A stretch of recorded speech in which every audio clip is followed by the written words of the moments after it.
Être en bonne santé en période de pandémie, c'est réellement la préoccupation majeure de tout à chacun. La santé, c'est le bien le plus précieux qu'Hachem puisse nous donner. Et on a le devoir de préserver, d'être vigilant face au capital santé qui nous a été déposé entre nos mains. Mais on se doit de l'être non seulement pour notre santé physique, mais aussi pour notre santé mentale et aussi pour notre santé spirituelle.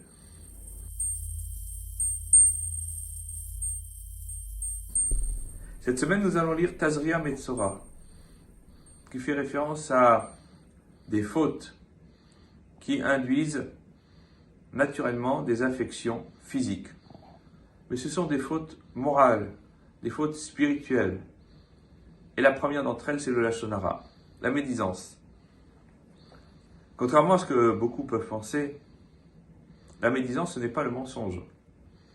C'est l'énumération de faits véridiques, mais qui n'en sont pas moins déplaisants, voire dégradants vis-à-vis d'autrui.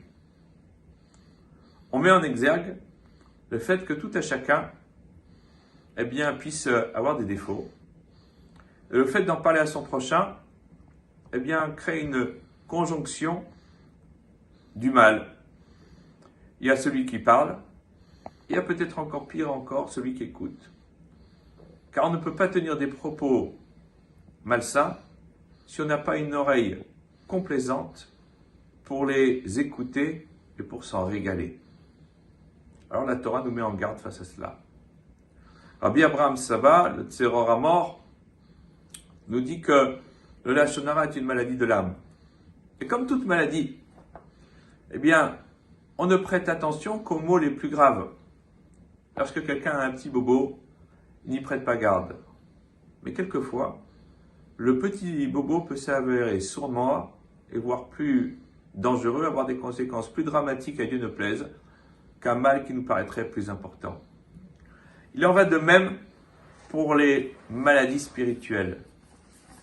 Le lashon hara peut apparaître comme quelque chose d'anodin. Après tout, qu'a-t-on fait? On n'a fait que d'étaler les défauts, les mauvais comportements d'un tel ou d'une telle. Quoi s'agit-il? En réalité, le Talmud nous dit que le lashon hara est comparable aux 3 péchés capitaux: Giloy Arayot, Shvichut Damim, Avodah Zara, la débauche, le meurtre, l'idolâtrie, réunis. Ces 3 fautes pour lesquelles on se doit de se laisser mourir plutôt que de les transgresser.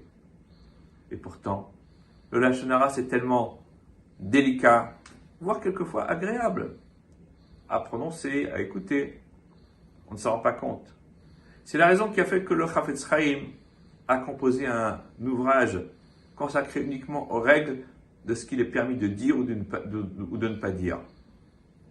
Le Chafetz Chaim, en vertu du verset, Mi ha'ish Chafetz Chaim, qui est l'homme qui désire la vie, le tsar leshon hara mera, préserve ta langue du mal, usfatecha midaber mirma, et tes lèvres de propos calomnieux. On voit donc que nos maîtres ont prêté une attention extrême à cela, sachant que, celui qui tient des propos malencontreux vis-à-vis d'autrui,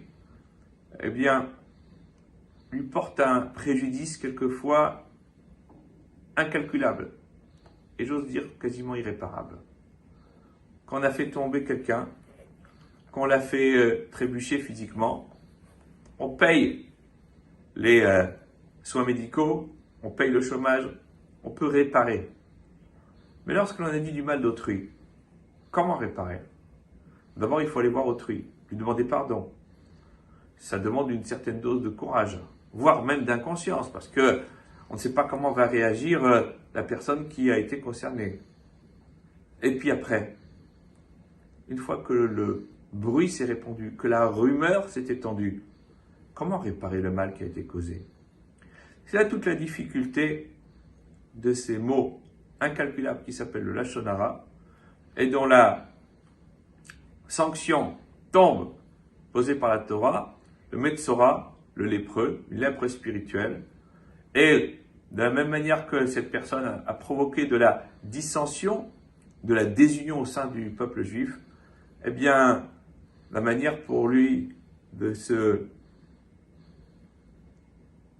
s'amender sera d'être à l'écart du camp. Badad Yeshev Michutz Mahane Moshavo. Parce qu'il a provoqué de la désunion, eh bien lui aussi sera en dehors de la communauté d'Israël. Et cette mise à l'écart doit être pour lui mise à profit pour pouvoir justement aller de l'avant, se reconstruire spirituellement et comprendre que le meilleur moyen de ne pas transgresser cette faute gravissime, c'est en soi de ne jamais parler d'autrui. Shabbat Shalom.